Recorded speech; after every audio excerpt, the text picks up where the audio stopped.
Bonjour à tous, aujourd'hui on va décortiquer une cybermenace absolument sans précédent. Une affaire qui pèse très lourdement sur l'État français. Pour commencer, tout part de ce chiffre. Un chiffre qui a de quoi donner le vertige. 16 443 743.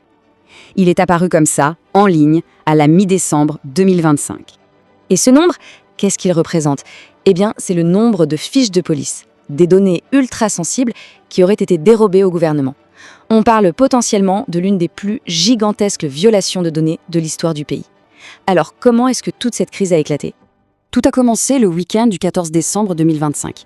Un groupe de hackers a posé un ultimatum, et pas des moindres, au gouvernement français. Le message était simple, soit vous payez une rançon d'un montant secret, soit toutes ces données se retrouvent sur la place publique. Et pour payer, ils ont laissé une semaine. Pas un jour de plus. Alors, qui est derrière cette menace? Il s'agit d'un groupe qui se présente comme la nouvelle version d'une plateforme de cybercriminels très connue, une sorte de marché noir du piratage qui s'appelle Breach Forums.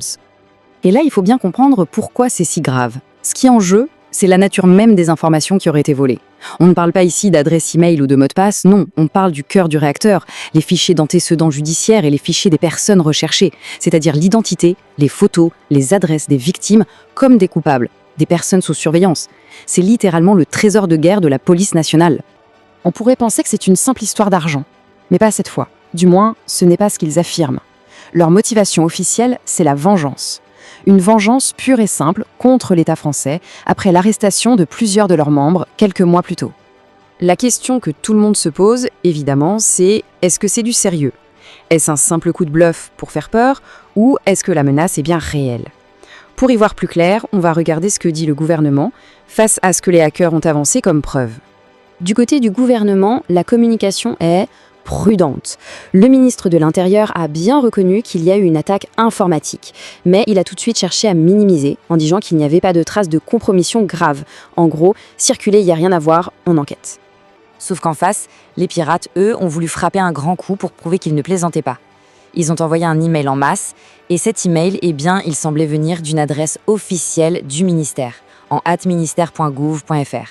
Forcément, ça a créé un vent de panique. Mais alors, comment ont-ils fait? Est-ce qu'ils contrôlaient vraiment les serveurs de l'État? Eh bien, pas exactement. L'analyse technique a montré qu'il s'agissait d'une technique assez connue qu'on appelle le spoofing. Pour faire simple, c'est l'art de maquiller l'adresse de l'expéditeur. Ils ont utilisé un service tiers pour faire croire que l'email venait du gouvernement, sans avoir réellement piraté leur serveur.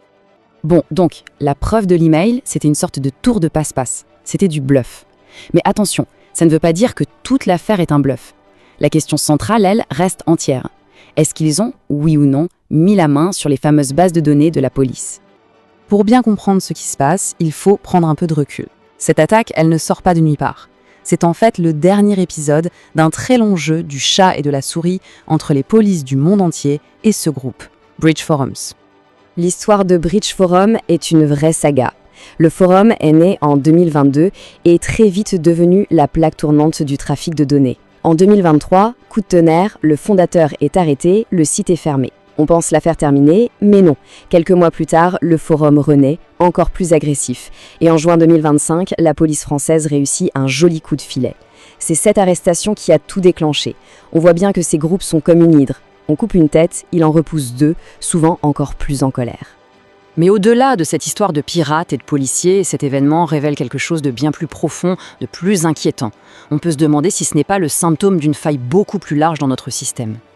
Parce que, quand on regarde les dernières années, la liste fait un peu peur. France Travail, des hôpitaux publics, de grands opérateurs télécoms et maintenant, potentiellement, la police nationale. Toutes ces institutions ont subi des fuites de données massives. Ça commence à faire beaucoup et ça suggère que les infrastructures les plus critiques du pays sont peut-être de vrais passoires. Tout ça nous amène à une question qui dépasse la simple technique. C'est une question de confiance. Le contrat de confiance entre l'État et les citoyens est peut-être en train de se rompre. Le paradoxe, il est là. D'un côté, on nous demande de confier toujours plus de données personnelles à l'État, au nom de la sécurité, et de l'autre, ce même État semble incapable de protéger ces informations. C'est ça, le fond du problème. Au final, que le vol des 16 millions de fiches soit réel ou un bluff monumental, le mal est déjà fait. Le doute est là et la confiance est ébranlée. Finalement, bien au-delà de l'enquête et de l'issue de cet ultimatum, la vraie question qui reste en suspens, c'est celle-ci. Jusqu'à quand va-t-on accepter d'être fiché et catalogué par un système qui, manifestement, n'arrive même pas à fermer sa propre porte à clé ?